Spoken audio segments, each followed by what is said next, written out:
गाड़ी के टायर में नाइट्रोजन भरवाना चाहिए या फिर नॉर्मल हवा काफ़ी है? ये सवाल आप लोगों के मन में कई बार आया होगा। तो मेरा ये वीडियो अंत तक ज़रूर देखिए ताकि आप लोग डिसाइड कर सकें कि आपकी कार के टायर के लिए बेस्ट एयर कौन-सा है, नाइट्रोजन या फिर नॉर्मल एयर। सबसे पहले हम लोग समझते हैं कि नॉर्मल एयर में और नाइट्रोजन में क्या फ़र्क रहता है। जो नॉर्मल एयर रहता है वो 78% नाइट्रोजन, 21% ऑक्सीजन और थोड़ा मॉइस्चर का मिक्सचर रहता है। और नाइट्रोजन का जो मशीन रहता है वो ऑक्सीजन और मॉइस्चर को फ़िल्टर करता है, इन दोनों को अलग करता है और 95 टू 90% का प्योर नाइट्रोजन हमें देता है। ये फ़र्क रहता है नाइट्रोजन में और नॉर्मल एयर में। अब हम बात करते हैं नाइट्रोजन नॉर्मल एयर से बेटर क्यों है। Pressure stability. नाइट्रोजन का जो मॉलिक्यूल्स रहता है वो थोड़ा बड़ा रहता है, इसीलिए टायर से बाहर निकलने में ज़्यादा टाइम लगता है।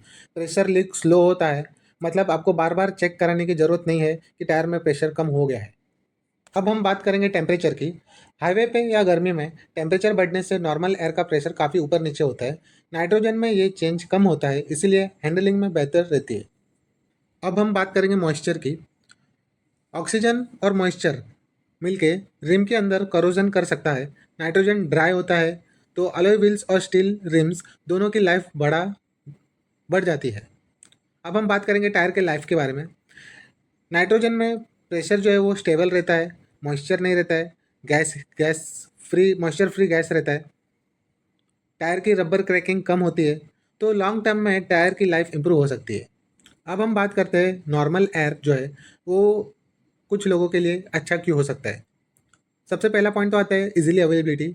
नॉर्मल एयर हर पेट्रोल पंप में, टायर शॉप में मिल जाता है, फ्री में या बहुत कम पैसों में।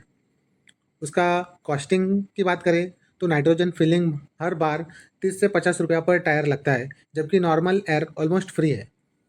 अगर आप हाईवे पे ज़्यादा चलाते हैं, टायर मेंटेनेंस कम करना चाहते हैं या अलॉय व्हील्स प्रोटेक्ट करना चाहते हैं, नाइट्रोजन आपके लिए बेटर है। तो दोस्तों, आप लोगों के मन में ये ख्याल आता होगा, अगर समझ लीजिए आप लोगों ने अपनी कार में नाइट्रोजन भरवाया है और आप कहीं पे जा रहे हो और आपकी टायर का जो प्रेशर है वो कम हो चुका हो और आपको टायर में जो है वो प्रेशर फिलअप करवाना हो, लेकिन आप जहाँ पे भी जा रहे हो वहाँ पे आपको नाइट्रोजन गैस अवेलेबल नहीं है, तो क्या आप लोगों को नॉर्मल एयर नाइट्रोजन में भराना चाहिए? तो उसका जवाब है हाँ। आप बिल्कुल अपने नाइट्रोजन वाले टायर में नॉर्मल एयर भरा सकते हो। जैसा कि आप लोगों को मैंने इस वीडियो में आप लोगों को स्टार्टिंग में ही बताया था, जो नॉर्मल एयर है वो 78% नाइट्रोजन और 21% ऑक्सीजन और बाकी का जो है वो मॉइस्चर का मिक्सचर ही होता है। तो अगर हम लोग नाइट्रोजन के वाले टायर में अगर नॉर्मल एयर भी भराते हैं तो उसमें भी 78% नाइट्रोजन हम लोग हमारे एयर नॉर्मल एयर में भी रहता ही है। तो ये इसमें कोई कोई प्रॉब्लम नहीं है। अगर आप लोग अपनी कार में जो है वो नाइट्रोजन की जगह पे नॉर्मल एयर भी भराते हैं तो उसमें कुछ प्रॉब्लम नहीं आएगा आपके टायर में। तो उम्मीद करता हूँ दोस्तों आप लोगों को मेरा ये वीडियो पसंद आया होगा। आप कौन सा एयर यूज़ करते हो अपनी कार में, नाइट्रोजन या नॉर्मल? अपना एक्सपीरियंस कमेंट में शेयर करें। वीडियो पसंद आया हो तो लाइक करें, दोस्तों के साथ शेयर करें और कार मेंटेनेंस टिप्स के लिए चैनल को सब्सक्राइब जरूर करिए।